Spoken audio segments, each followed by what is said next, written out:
1987년 봄, 부산 남포동의 골목은 좁았습니다. 햇살조차 비좁아 보이는 그 길 끝에 한은정의 방이 있었습니다.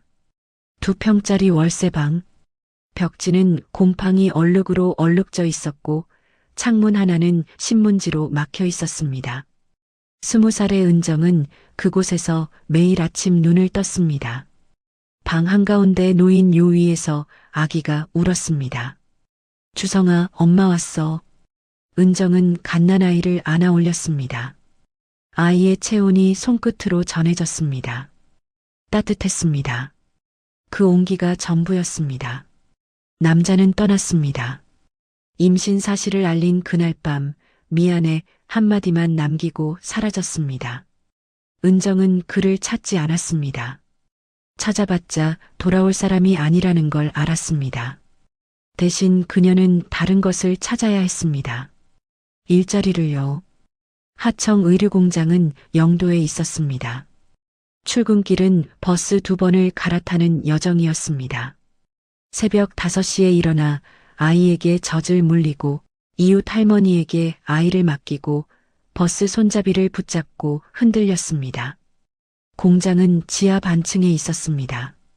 형광등 불빛 아래 재봉틀 20대가 일렬로 늘어서 있었습니다. 은정은 그곳에서 바늘을 잡았습니다. 처음엔 손이 떨렸습니다. 천을 제대로 밀지 못해 바늘에 손가락이 찔렸습니다.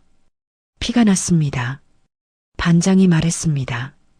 손 다치면 일 못해. 조심해. 그게 전부였습니다. 위로는 없었습니다. 은정은 배웠습니다. 일로 먹고 사는 법을 몸으로 익혔습니다.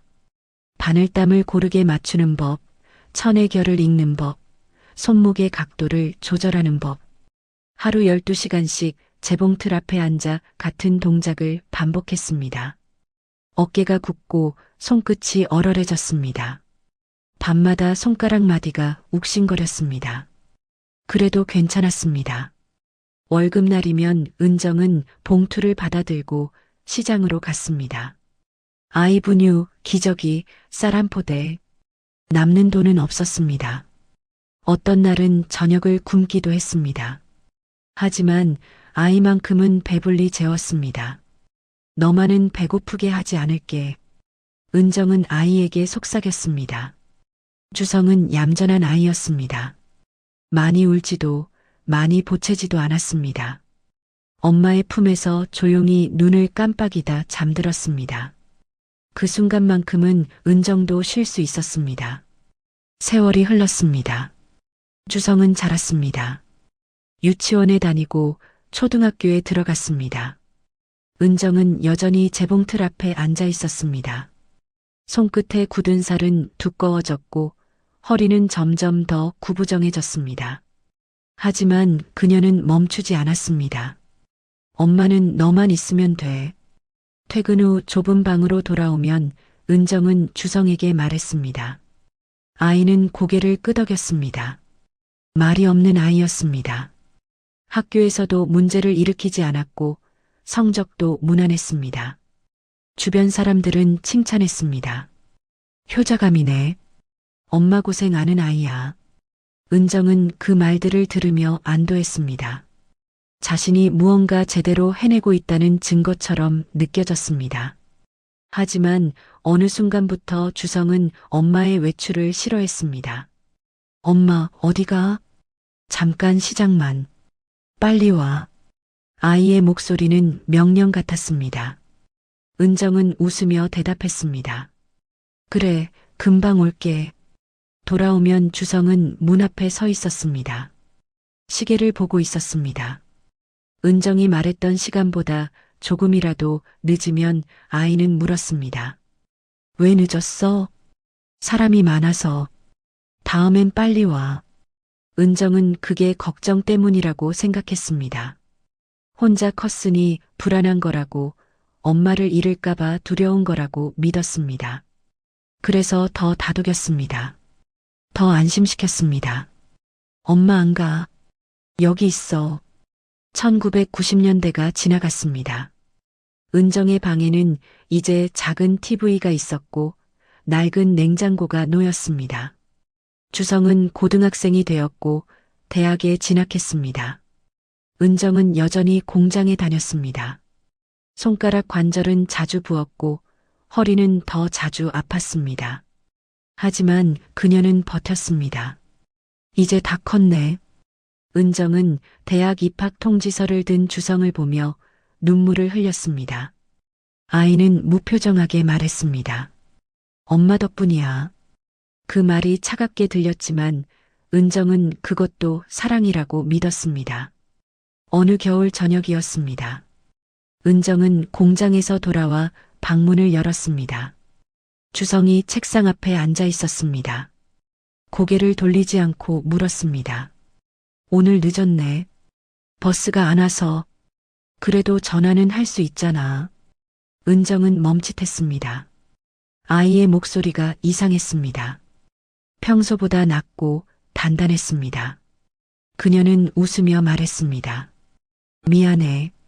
다음엔 연락할게. 주성은 대답하지 않았습니다.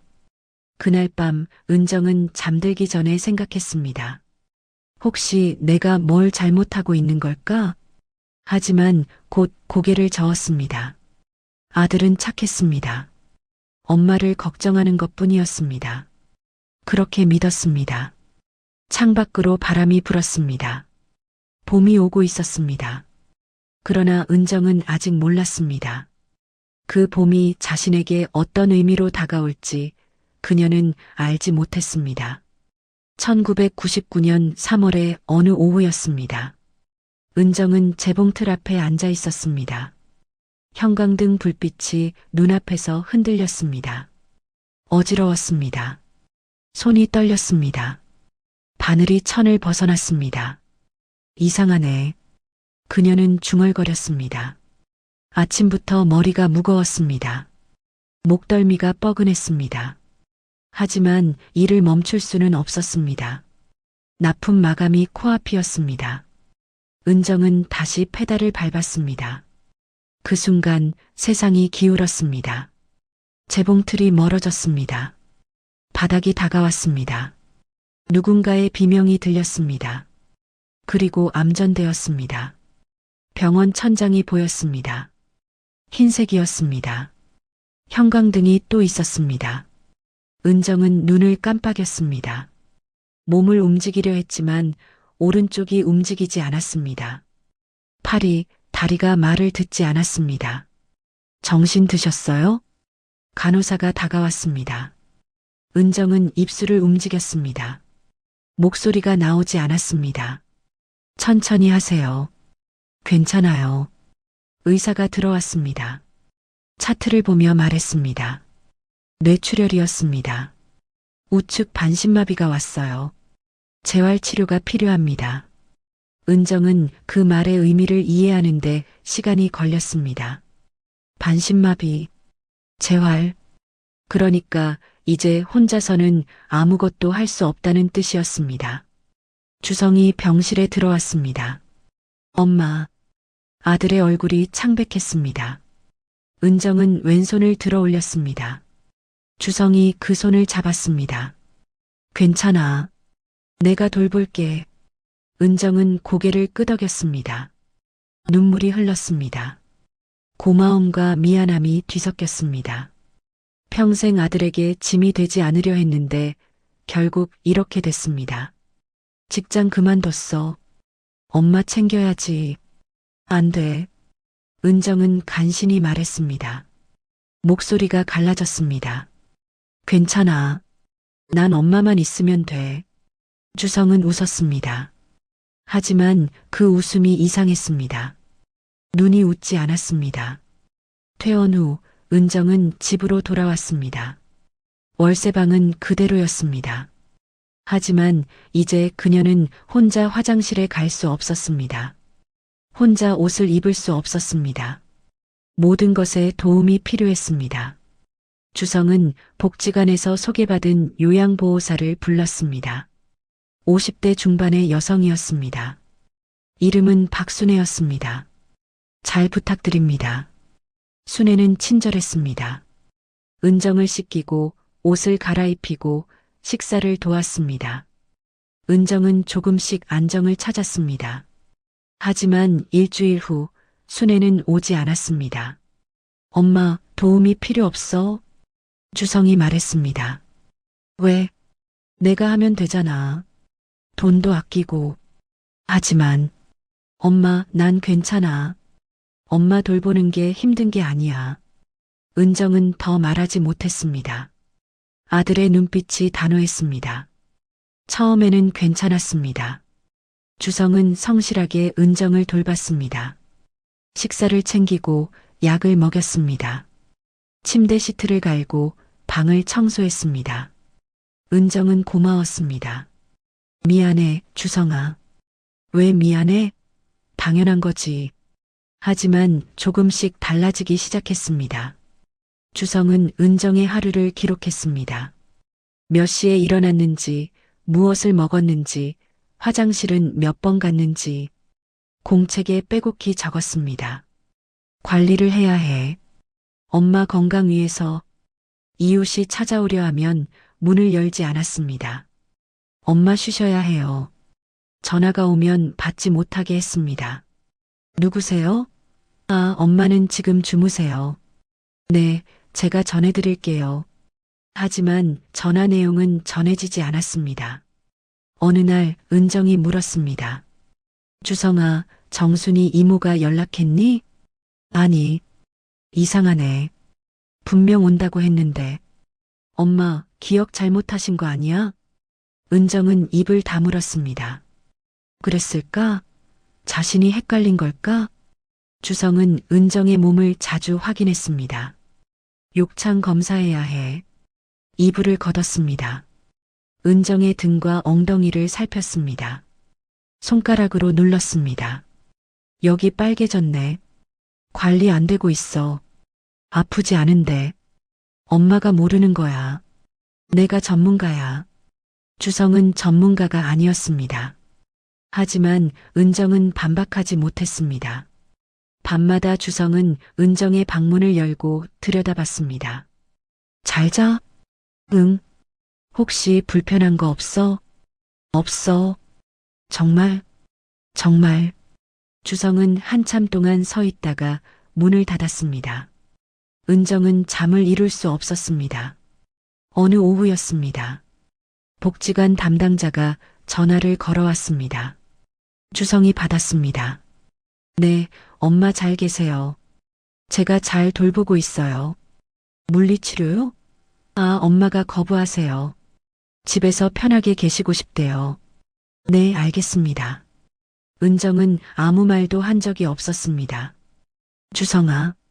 왜? 나 밖에 나가고 싶어. 왜? 여기 불편해?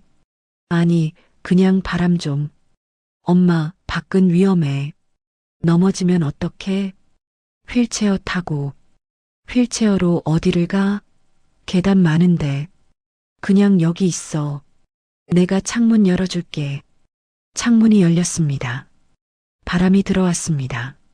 하지만 은정은 그 바람조차 갇혀 있다고 느꼈습니다. 동네 사람들은 주성을 칭찬했습니다. 효자네, 효자야. 요즘 같은 세상에 저런 아들이 어디 있어? 엄마 복 많으셔. 은정은 그 말들을 들었습니다. 그리고 혼란스러웠습니다. 사람들이 보는 주성과 자신이 느끼는 주성이 달랐습니다. 내가 예민한 걸까? 아들이 날 돌봐주는데 왜 이렇게 답답하지? 혹시 내가 배은망덕한 건가? 죄책감이 밀려왔습니다. 은정은 스스로를 다그쳤습니다. 고마워해야 한다고 아들이 자기 인생을 포기하고 날 돌보는데 뭐가 불만이냐고. 하지만 밤이 되면 공포가 찾아왔습니다. 주성의 발소리가 복도에서 들렸습니다. 문 앞에 멈췄습니다. 문고리가 돌아갔습니다. 방문이 열렸습니다. 엄마 자. 은정은 눈을 감고 숨을 고르게 쉬었습니다. 자는 척했습니다. 주성은 한참 동안 서 있었습니다. 그리고 천천히 다가왔습니다. 이불을 만졌습니다. 은정의 어깨를 만졌습니다. 은정은 온몸이 굳었습니다. 숨을 참았습니다. 얼마의 시간이 흘렀을까? 주성이 물러났습니다. 문이 닫혔습니다. 은정은 그제야 눈을 떴습니다. 천장을 바라봤습니다. 눈물이 흘렀습니다. 이건 뭐지? 그녀는 알 수 없었습니다. 이것이 돌봄인지 아니면 다른 무언가인지. 하지만 한 가지는 확실했습니다. 은정은 이제 갇혀 있었습니다. 몸도 마음도 목소리도. 봄은 지나가고 여름이 왔습니다. 창밖으로 매미 소리가 들렸습니다. 하지만 은정에게 계절은 의미가 없었습니다. 그녀는 매일 천장만 바라보며 생각했습니다. 누가 날 좀 봐줬으면.